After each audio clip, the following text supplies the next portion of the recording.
어느 마을에 두 개의 초원 들판이 있었어요. 하나는 울타리가 없는 넓은 초원이었고, 또 하나는 낮은 울타리로 둘러친 또 넓은 초원이었습니다. 아이들이 처음에는 울타리가 없는 초원을 더 좋아했어요. 마음껏 뛰어놀 수 있을 것 같았기 때문이죠. 그런데 시간이 지나면서 점점 그 들판에서 놀지 않게 되었습니다. 어디까지 가도 되는지 몰랐고, 또 길을 벗어나면 위험한 낭떠러지가 있었기 때문이죠. 근데 반대로 울타리가 있는 들판에서는 아이들이 안전하게 더 멀리 더 자유롭게 뛰어놀 수가 있었어요. 왜냐하면 울타리가 여기까지는 안전하다는 것을 알려주기 때문입니다. 여러분, 이처럼 경계선은 우리를 안전하게 지켜줍니다. 우리의 삶에는 하나님께서 그어주신 가정적인, 사회적인, 국가적인 경계선이 있고, 이러한 경계선의 존중은 평화로운 삶에서 아주 중요한 것입니다. 그래서 서로의 경계선을 지켜줄 줄 아는 것이 의로운 것이고, 그것을 침범하는 것이 악한 것입니다.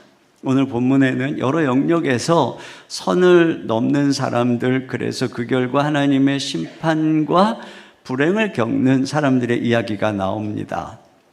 자, 오늘 이 말씀을 통해서 하나님이 우리에게 그어주신 경계선이 무엇이고, 그 선을 지키는 것이 왜 우리에게 축복인가 하는 것을 함께 나누려고 합니다. 첫째로는 자족으로 형제, 이웃 간에 지켜야 될 경계선을 지켜야 합니다. 여기 첫 번째로 선을 넘는 사람, 이제 11장 12절부터인데요.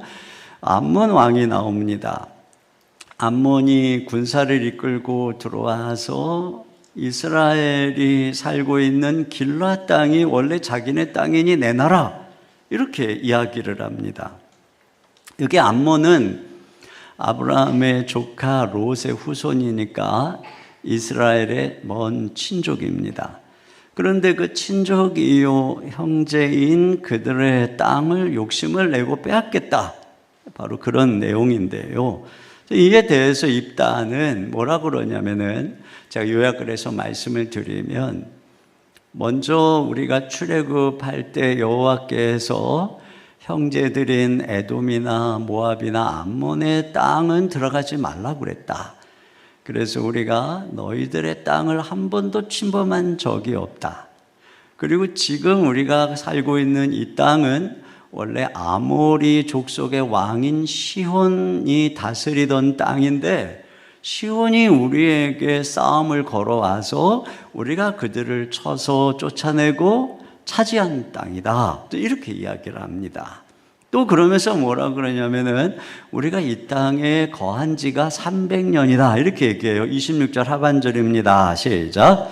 모든 성읍에 거주한 지 300년이 넘들 그동안에 너희가 어찌하여 도로 찾지 아니하였느냐. 네, 그러니까 우리가 300년 동안 그 땅을 점유해서 살고 있고 시료 지배하고 있다는 것이죠. 여러분, 이 시료 지배는 국제법상으로도 영토 주권의 매우 중요한 요인입니다. 개인적으로도 민법에 의하면 일정 기간, 그러니까 20년 이상 점유하는 동안에 어떤 땅이나 부동산을 주인이 임대료도 받지 않고 권리 행사도 하지 않으면 그 땅을 점유하고 있는 사람이 소유권을 취득할 수 있습니다.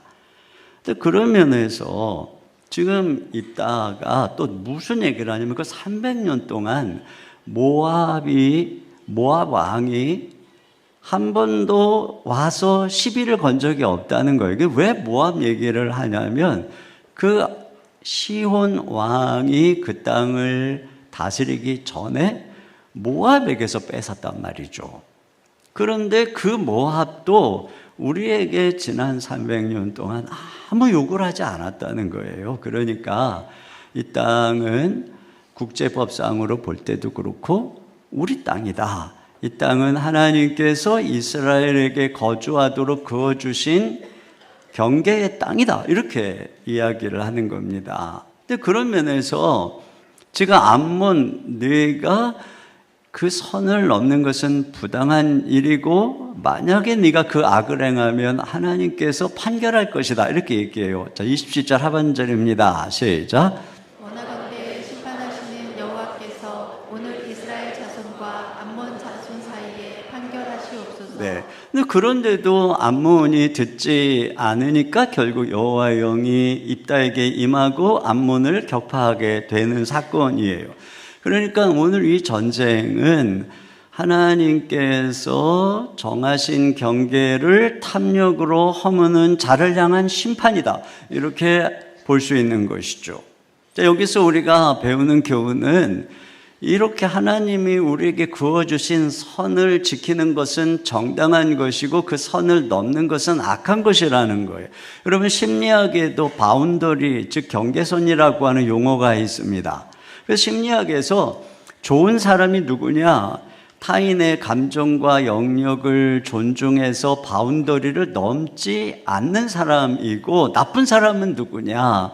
사랑이나 조언이라는 명목으로 상대의 사적인 영역을 함부로 침범하고 무례한 질문을 던지고 그러면서 바운더리를 넘는 사람이라고 합니다. 근데 여러분, 이것은 다른 영역에서도 마찬가지예요. 그게 어떤 심리적인 경계든 사회적이든 국가적이든 그러한 다른 사람의 경계선을 침범하는 것이 죄악이라는 것이죠. 또 예를 들어서 자기의 힘만 믿고 강대국이 불법적으로 남의 나라의 영토를 침범하는 것은 범죄입니다.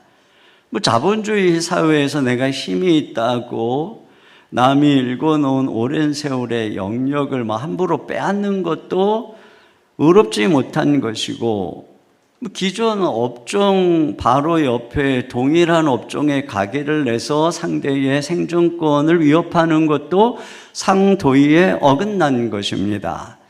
타인의 아이디어와 기술, 특허를 훔치는 것도 경계를 넘는 것입니다. 자, 그런데 오늘 본문에는 이 암몬을 통해서 길르앗을 징계하시는 손길 속에 중요한 교훈을 먼저 발견할 수 있습니다. 그건 뭐냐면 탐욕으로 경계를 허물면 심판을 받는다는 것이에요. 하나님은 먼저 이스라엘 백성들에게 지파별로, 족속별로, 가문별로 땅을 분배했고 거주의 경계를 정하시고 그 땅을 팔지 못하도록, 즉 지게석으로 옮기지 못하게 하셨습니다. 잠언 23장 10절입니다. 시작. 예, 지게석을 옮기지 말며 고아들의 밭을 침범하지 말지어다. 예를 들어서 누군가가 돈이 없어서 땅을 담보로 팔았어도 희년, 즉 50년째가 되면은 다 돌려주라고 하셨어요. 그렇게 함으로써 부의 편중을 막고 서로 공존하게 하신 것입니다. 그런데 우리가 지난번에 살펴봤던 것처럼 이 길르앗의 사사인 야일이 자기 아들 30명에게 성읍 30개를 주어서 다스리게 하고 하봇 야일이다, 즉 야일의 성읍이다 이렇게 부르게 했단 말이죠. 이걸 보면은 이미 지금 이들은 탐욕으로 다른 사람들의 땅을 빼앗고 경계를 넘어 소유하고 있었다고 하는 것을 알 수가 있어요. 이런 상황에서 암몬이 쳐들어와서 18년 동안 압제하고 지금 그 땅을 뺏으려고 하는 것입니다. 근데 지금까지 보면 대부분 여러 압제는 주로 약탈을 하거나 억압을 하거나 이런 거였어요. 그런데 이 암몬은 이들을 다 내쫓고 그 땅을 빼앗겠다 이렇게 이야기합니다. 이걸 보면 이게 심판이라는 것을 알 수 있습니다. 그들이 하나님이 주신 약속의 땅에서 탐욕으로 살아가니까 더 큰 탐욕을 가진 자를 보내서 그들을 지금 매를 때리고 있는 것이에요. 하나님께서 설사 그들에게, 이스라엘에게 이 약속의 땅을 금을 그어 주셨어도 거기서 우상 숭배하며 탐욕으로 살면 이 가나안 족속 아모리 족속을 그 땅이 토해내듯이 너희도 토해낼 것이다. 이게 지금 레위기에서 경고한 말씀이었습니다. 지금 바로 그런 일이 일어날 수도 있다. 그것을 경계하고 있는 것이죠. 이 세상의 생태계에서는 서로 공존을 유지하는 방법이 먹이사슬입니다. 그러니까 천적이 있어요. 그래서 사슴이 막 개체가 번성해서 모든 풀을 다 뜯어먹으면 모두가 멸망하게 되니까 사슴의 개체수를 조절하는 맹수가 존재하는 것이죠. 여러분, 이처럼 우리가 탐심의 본성을 따라 살면 하나님께서 공존을 위해서 천적을 붙이시는 거예요.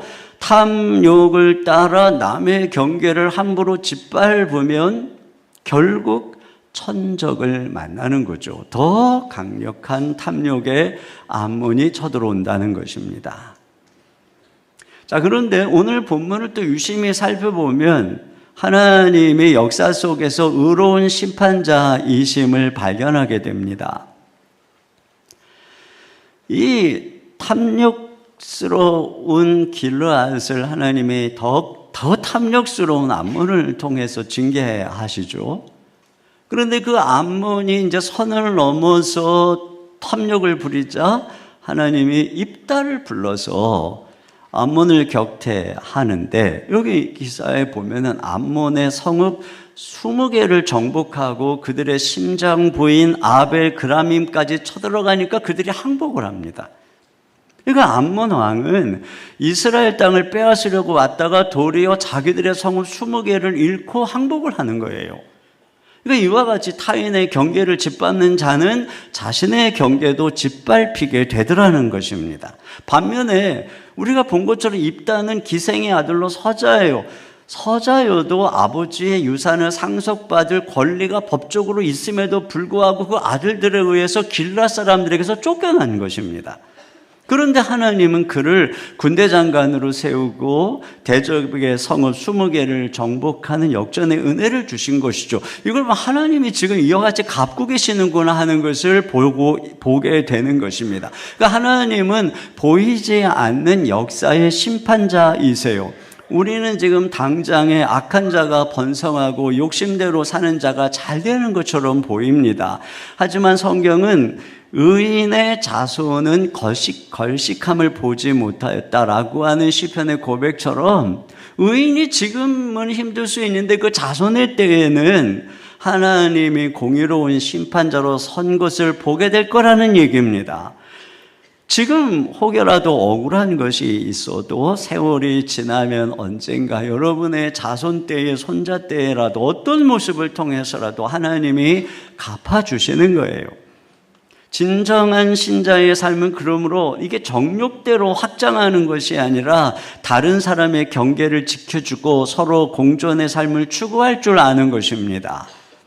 우리는 보이지 않는 정의로운 심판자이신 하나님 앞에서 사업도 하고 인간관계도 하고 거래도 하고 삶도 살아야 되는 것입니다. 남의 영역을 탐내는 자는 자기가 가진 것마저도 잃게 되지만 하나님이 정하신 경계 안에서 서로를 배려하며 공의를 지키는 자에게는 하나님이 끝까지 방패가 되어 주시는 것입니다.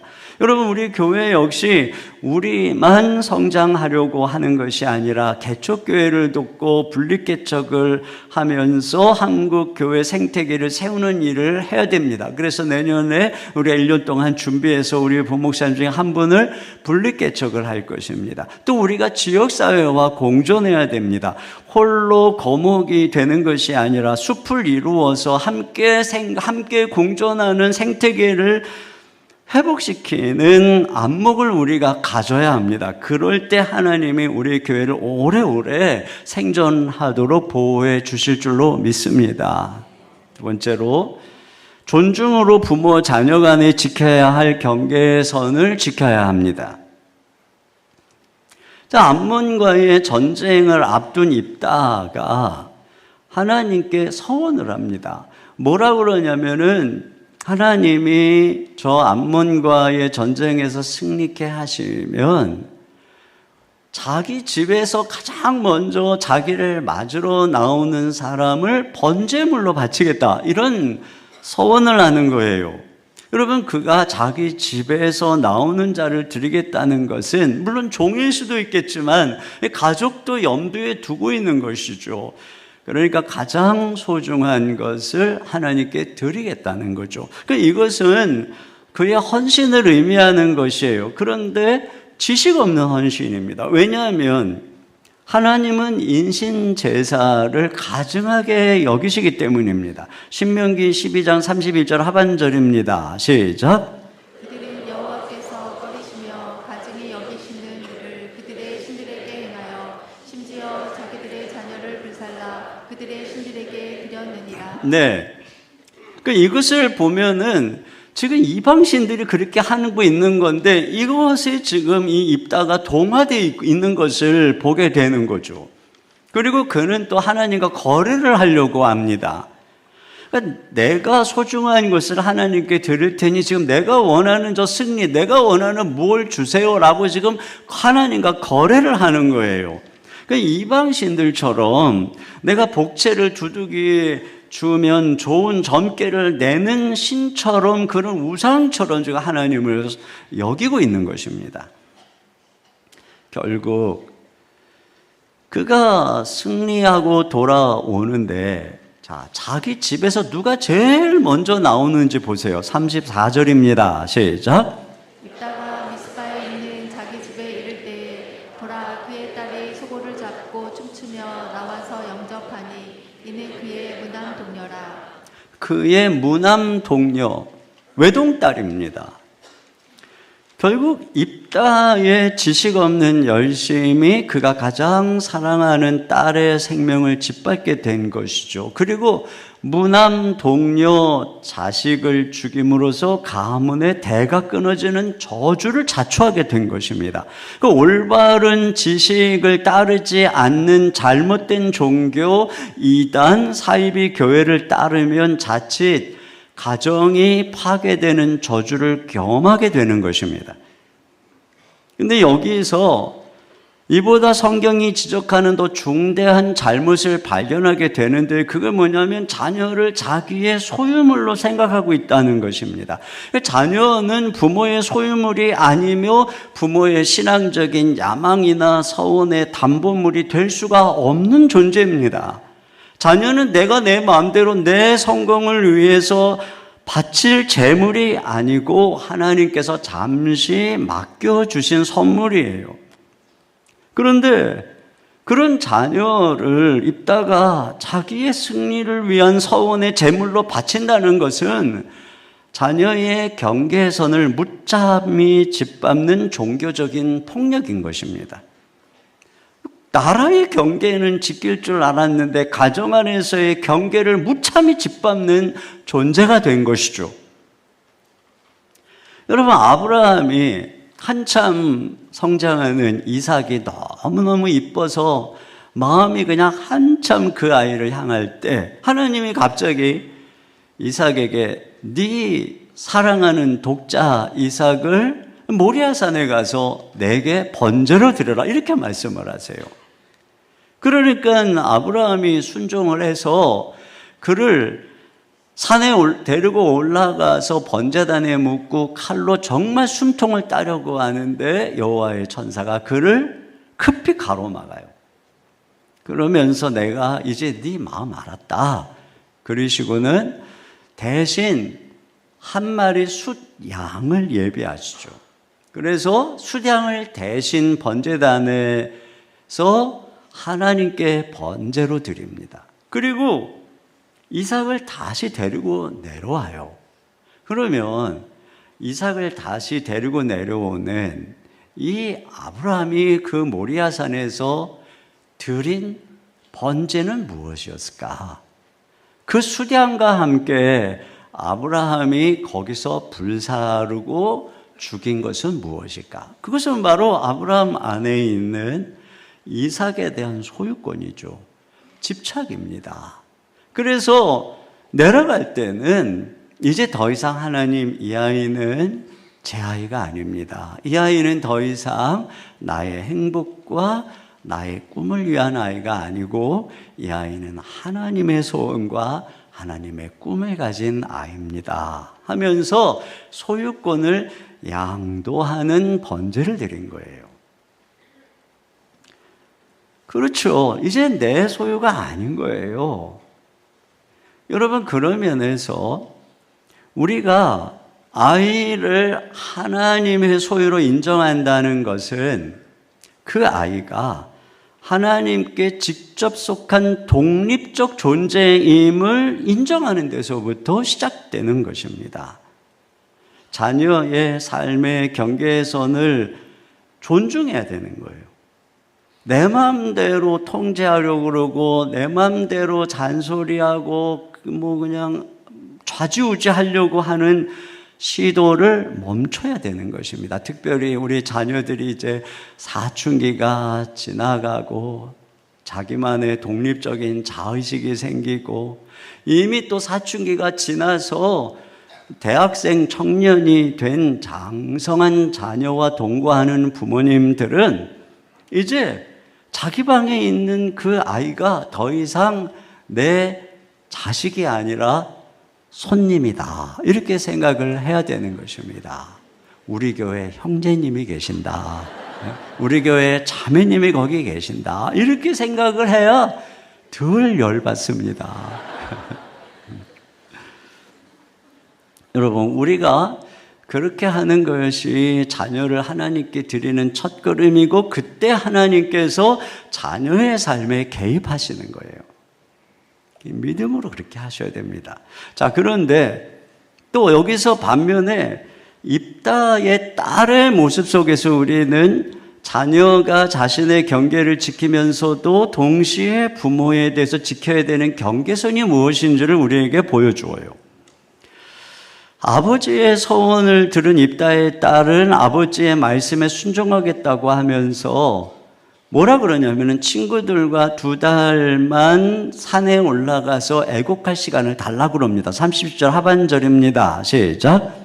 나를 2달만 버려두소서. 내가 내 여자친구들과 산에 가서 나의 처녀로 죽음을 인하여 애곡하겠나이다 하니. 여러분, 이 2달의 애곡은 한편에서는 자신의 죽음을 준비하는 시간일 수도 있지만 또 다른 한편에서는 그 2달은 이 딸만이 아닌 입다 그리고 이 길르 사람들의 마음속에도 큰 슬픔과 짐이 되는 시간이었을 거예요. 그러니까 이 애곡은 개인의 비극이 공동체의 기억으로 새겨지는 사건입니다. 그리고 이후로 이스라엘의 여자들은 매년 나흘씩 그녀를 위해 애곡하는 관습을 갖게 되는 것이죠. 이건 그런 면에서 당시에 힘이 없던 여인들, 자녀들이 폭력적 질서에 대해서 무언의 항거를 하고 있는 것입니다. 다시는 우리 땅에서 이런 비극이 반복되지 않아야 한다는 엄중한 경고가 세대를 이어서 전수되고 있는 것이죠. 여러분, 누가 경계를 침범하고 짓밟는다고 그냥 순순히 짓밟혀서는 안 되는 것입니다. 우리의 신앙의 경계선, 인권, 가정, 그리고 우리 내면의 경계는 우리 스스로 지키고 보존하는 것, 이것은 매우 정당한 것입니다. 자, 그러나 동시에 우리가 입다의 딸에게서 보는 것은 아버지가 하나님 앞에서 한 서원의 무게를 인식하고 있다는 거예요. 그녀의 반응을 보세요. 36절 상반절입니다. 시작. 딸이 그에게 이르되 나의 아버지여, 아버지께서 여호와를 향하여 입을 여셨으니 아버지의 입에서 낸 말씀대로 내게 행하소서. 네, 입다는 지금 잘못된 열심으로 권위를 남용했는데 딸은 그것이 지금 아버지가 하나님 앞에서 한 서원이고 하나님이 또 그 서원한 대로 승리를 주셨다고 인식을 하면서 순종함으로 죽음을 받아들이고 있어요. 자, 이 말은 결코 오늘날 자녀가 부모의 잘못된 서원에 무조건 순종해야 된다, 잘못된 가르침에 무조건 순종해야 된다, 그런 말이 아닙니다. 자녀는 부모가 잘못된 서원을 할 경우에 행하지 않을 권리가 있고 성경은 또한 잘못된 서원은 취소할 수 있다고 말합니다. 자녀가 부모의 잘못된 말에 다 순종하라고 성경은 가르치고 있지 않아요. 그러나 부모와 뜻이 다르거나 혹은 때때로 부모가 옳지 않다고 해서 그 분을 공경하는 태도마저 잃어버려서는 안 되는 것입니다. 하나님이 세운 권위자가 다 잘하는 게 아니죠. 그렇다고 해서 하나님이 세운 부모님에 대한 질서를 무시하고 그분에 대해서 무례한 태도를 가진다거나 함부로 하는 것은 선을 넘는 거죠. 자녀가 부모를 가르치려고 한다거나 부모에게 화를 내거나 부모에게 무례하게 하는 것, 부모를 무시하는 것은 선을 넘는 것입니다. 요즘은 부모가 자녀를 낳았으니 길러야 될 의무가 있고 자녀는 태어나겠다고 요청한 적이 없기 때문에 자기를 위해서 치른 희생에 대해 내가 갚을 의무가 없다고 가르칩니다. 부모의 사랑은 자신의 유전자를 후대에게 남기기 위한 생물학적 프로그래밍의 결과라는 거예요. 1989년 UN 아동 권리 협약 이후 양육은 아동이, 자녀가 마땅히 누려야 되는 천부적 권리로 재정의가 됐습니다. 내가 마땅히 받아야 될 월급을 받고 거기다가 절하는 직원이 없는 것처럼 자녀가 부모에게 부채감을 가질 필요가 없다는 거예요. 부모의 희생에 감사하고 갚아야 되는 마음을 갖게 되는 것은 부모에 의한 가스라이팅의 일종이고 여기서 벗어나는 것이 심리학적 치유의 핵심이다. 이렇게 방향을 정합니다. 여러분, 물론 부모가 자녀를 갖고 낳고 양육하는 것은 의무입니다. 맞아요. 그러나 부모의 사랑은 그 의무를 초월합니다. 여러분, 화재 현장에서 소방관이 사람을 구하는 것은 그의 직업적 의무입니다. 그러나 멀리서 안전하게 물만 뿌려도 될 텐데 위험을 무릅쓰고 구하려고 들어갔다가 자신의 목숨을 잃기도 하는 것은 의무를 넘어선 헌신입니다. 부모가 자녀를 위해서 잠을 줄이고 때로는 굶주린 자녀를 살리려고 자기의 살을 베어주기도 하고 피를 먹이기도 하는 행위는 의무를 넘어선 헌신이죠. 사랑이죠. 부모의 사랑이 단지 유전자 복제 본능이라면 입양한 자녀를 위해서 목숨을 바치는 부모나 중증 장애가 있는 자녀를 평생 돌보는 부모의 사랑을 설명할 길이 없습니다. 그러니까 부모의 사랑은 가장 고상한 헌신의 사랑인 것이에요. 설사 그게 의무라고 할지라도 소방관에게 구조된 사람이 당신은 월급 받고 의무를 다했으니 내가 고마울 필요가 없어 라고 말한다면 그 사람은 아주 미성숙하고 비윤리적인 사이코패스죠. 타인의 수고를 인정하고 응답하는 것이 성숙한 인간으로서의 당연한 모습인데 부모에게조차 감사할 줄 모른다면 영원히 유아기적 나르시스트로 머무는 것에 불과한 것이에요. 그런데 이런 거를 가르치는 그런 TV에 어느 날 보니까 어느 의사가 그런 얘기를 막 하더라고요. 내가 정말 TV 속에 들어가서 때려주고 싶었어요. 또 나는 태어나게 해달라는 적이 없다는 논리는 인간이 스스로 생명의 주인이 될 수 있다는 오만함인 것이에요. 성경은 생명의 잉태는 단순한 부모의 선택 이전에 하나님의 주권적 섭리라고 말합니다. 시편 139편 16절입니다. 시작. 내 형질이 이루어지기 전에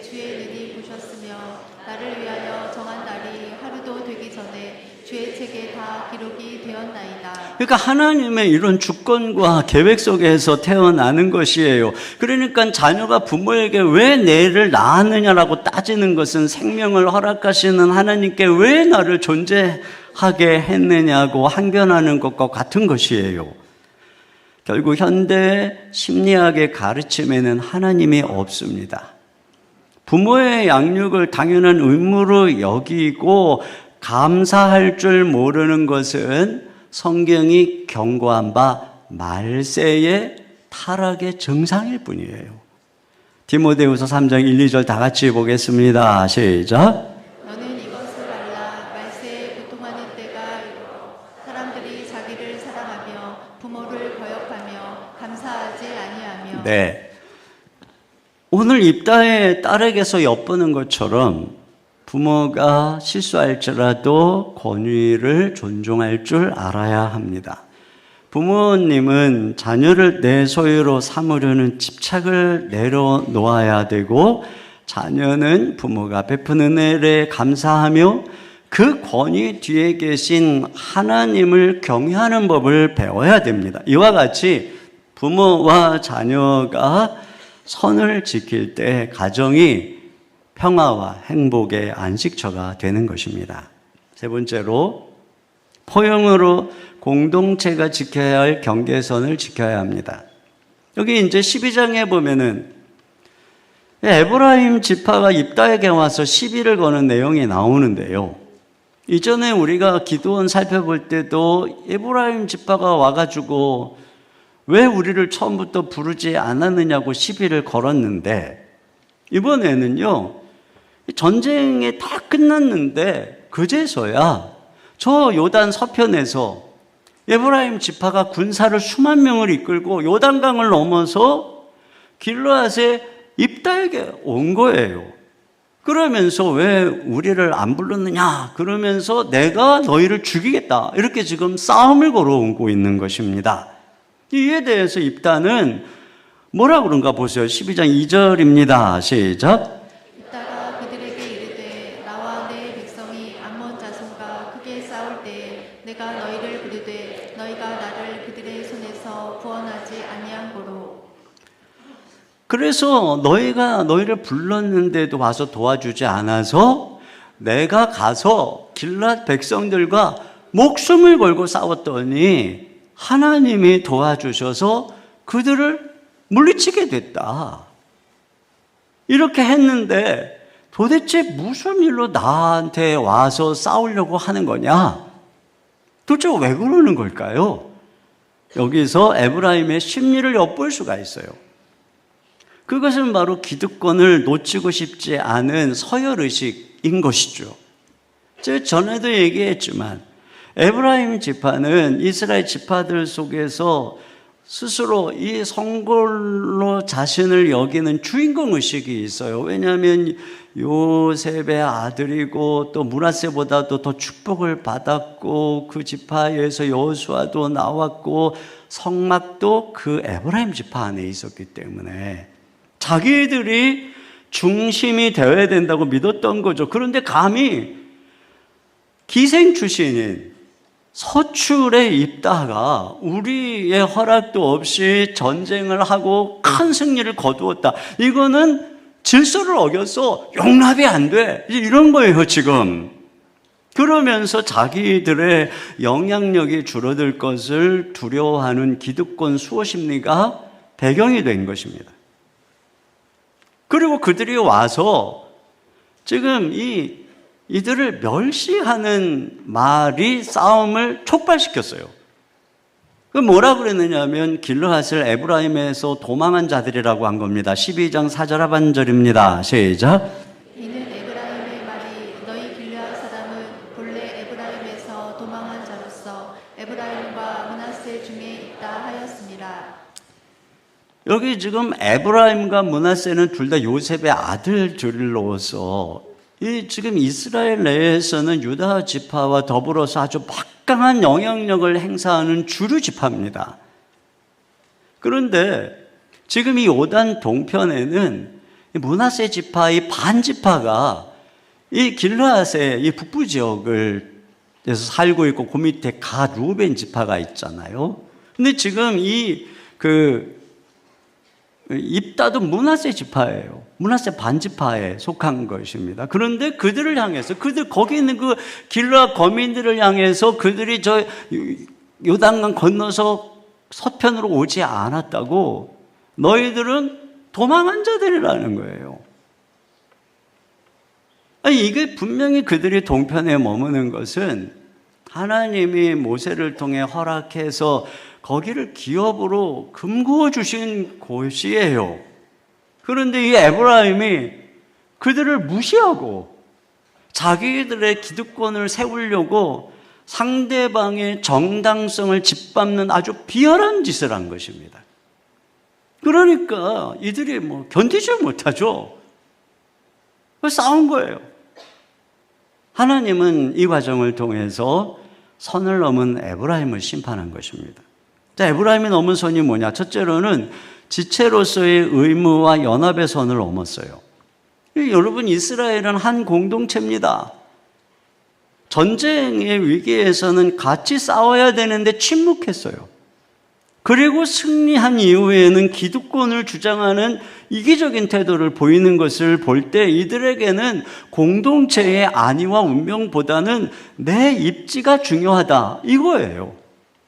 또 하나님의 주권과 성령의 역사라는 권위의 선을 넘었어요. 에브라임은 마치 자기들에게 전쟁의 허가권이 있는 것처럼 행동한 것입니다.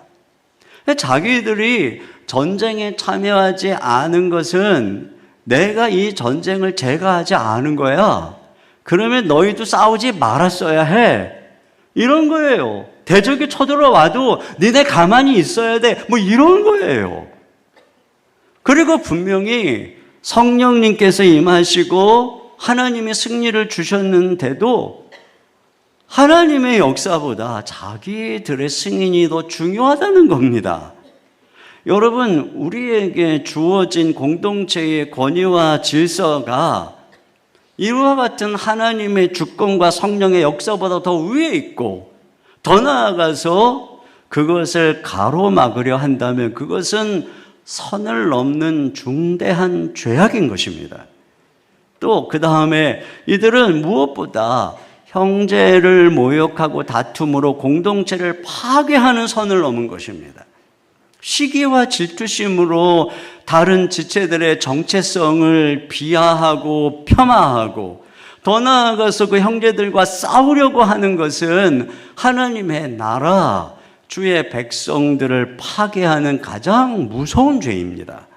고린도전서 3장 17절 상반절 같이요. 시작.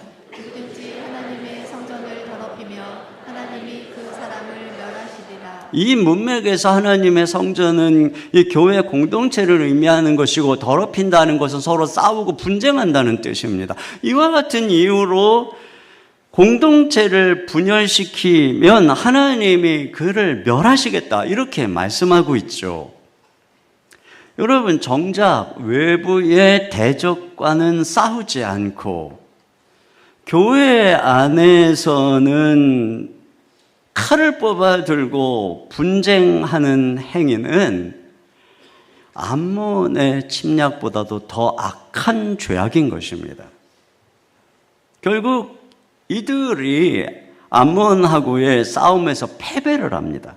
그래서 이제 자기들의 땅으로 요단강을 건너서 이제 도망을 가는데, 지금 길르앗 사람들이 그 도망가는 길목인 요단나루를 딱 지키고, 얼굴만 보면 다 이스라엘 사람인데 누가 에브라임 지파 사람인지를 구별을 뭐를 통해서 하냐면 이 발음을 통해서 합니다. 자, 사사기 12장 6절 같이 보겠습니다. 시작. 그에게 이르기를 십볼렛이라 발음하라 하여 에브라임 사람이 그렇게 바로 말하지 못하고 십볼렛이라 발음하면 길르앗 사람이 곧 그를 잡아서 요단강 나루턱에서 죽였더라. 그때 에브라임 사람의 죽은 자가 4만 2천 명이었더라. 네, 이건 뭐냐면 오늘날로 치면은 쌀 하면 이 쌀을 살 이러는 분이 있어요. 절대 쌀, 자긴 쌀이라고 하는데 듣는 우리는 살 이렇게 들려 있거든요. 근데 마찬가지예요. 에브라임은 시볼렛 이렇게 봐. 시볼렛. 근데 이 친구들 뭐냐면 시볼렛 이렇게 발음을 하는 거예요. 그래서 죽는 것입니다.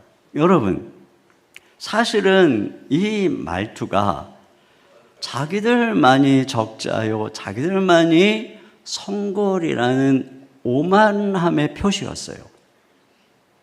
그런데 결국 그들만의 발음이 그들이 죽는 칼날이 되는 것입니다. 그 오만함으로 남을 판단하는 자는 언젠가 그 오만함으로 판단받게 되는 것이에요. 그래서 결국은 이 끔찍한 패배로 42,000명이 죽임을 당합니다. 하나님은 입다처럼 공동체를 위해서 자신의 목숨을 걸고 대적과 싸우는 자에게는 힘을 주십니다. 그런데 에브라임처럼 자신의 입지를 위해서 공동체와 싸우려고 하는 자에게는 힘을 앗아가는 것입니다. 하나님은 에브라임의 패배를 통해 공동체의 선을 어기는 것이 얼마나 중대한 죄악인가를 보여주시는 거예요. 세상에서 선을 넘으면 군대가, 경찰이 제재를 하고 또는 공동체에서 불이익을 당합니다. 교회에서는 선을 넘어도 아무렇지 않은 것처럼 보이지만 사실은 하나님이 불꽃 같은 눈동자로 우리를 살펴보고 있는 것입니다. 그래서 누구든지 그 선을 넘어서 형제를 비난하면, 여러분 성경에 예수님을 형제들아 나가라 이 돌대가리 같은 놈 그러면 그는 지옥에 던져질 것이라고 말씀을 하셨어요. 공동체의 불신을 초래하고 공동체의 연합을 깨면 하나님이 그 인생의 심판자로 나타나신다는 것을 우리가 기억해야 합니다. 결론적으로 여러분, 우리는 탐욕으로, 권위주의로, 배은망덕으로, 질투심과 헛된 영화로 하나님이 정하신 선을 넘는 죄를 범해서는 안 됩니다. 근데 이러한 잘못된 죄를 치유하는 방법은 오직 주님의 십자가뿐입니다. 여러분, 십자가에서 이와 같은 우리의 옛사람의 성품이 다 못 박혔고 우리는 새로운 사람이 된 것입니다. 우리 주님의 십자가에서 우리의 탐욕이 못 박히고 자족하는 사람으로 바꾸신 것입니다. 자기 중심의 권위주의를 못 박으시고 섬기는 존재로 바꿔주신 것입니다. 배은망덕한 옛사람이 십자가에 못 박히고 감사할 줄 아는 사람으로 바뀐 것입니다. 이기심과 질투를 못 받고 이제는 희생하고 사랑하는 사람으로 우리가 바뀐 것입니다. 자기가 주인공이 되려는 허영심을 못 받고 오직 주님의 영광만 드러내는 새로운 존재로 바뀐, 이것이 우리의 새 사람입니다. 우리는 더 이상 다른 사람의 경계를 침범하고 짓밟는 그런 그릇된 존재가 아닌 것이에요. 주님은 우리 안에서 이러한 올바른 선을 금부어 주시고 그러한 존재로, 그러한 가치관으로 우리를 지으신 것입니다. 그러므로 신자는 하나님이 그어주신 선을 감사하여 머물 줄 알고 다른 사람의 선을 존중할 줄 알아야 합니다. 공존의 배려가 있는 그곳이 바로 우리 주님이 다스리는 천국 공동체인 것입니다. 새해에는 우리 모두가 주님이 그어주신 아름다운 경계선을 존중하며 아름다운 가정, 행복한 공동체를 이룰 수 있기를 주님의 이름으로 축원합니다. 우리 시간 우리의 진정한 행복은 선을 지키는 거예요. 이 행복이라는 찬양에는 우리가 선을 지키는 삶을 노래하고 있어요. 우리 자리에서 일어나서 우리 행복 이 찬양을 드리도록 하겠습니다.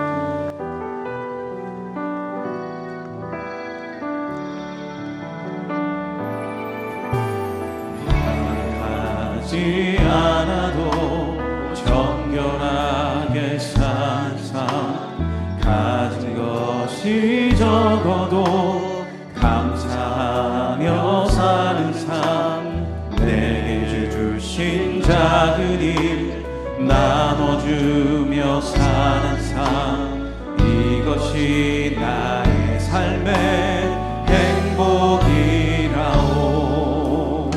눈물 날 일 많지만 눈물 날 일 많지만 기도할 수 있는 것, 억울한 일 많으나 주를 위해 참는 것, 비록 짧은 작은 삶 주 뜻대로 사는 것, 이것이 나의 삶의 행복이라오.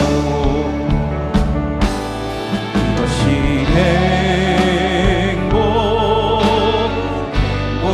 행복이라고.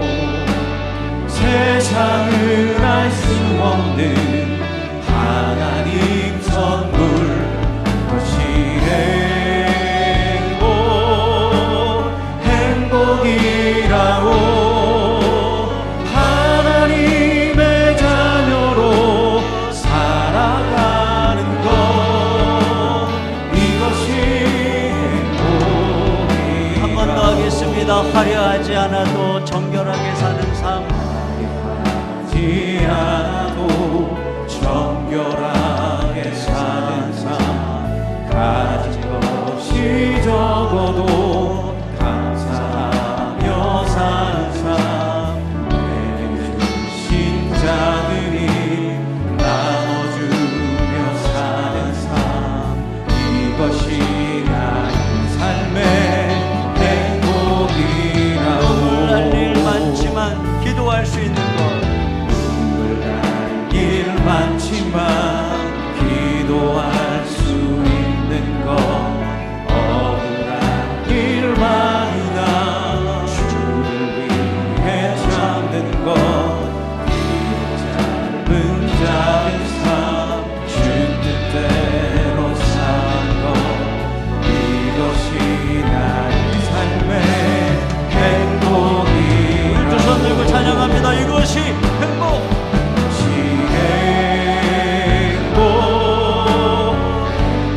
행복이라고. 세상은 알 수 없는 하나님 선물, 이것이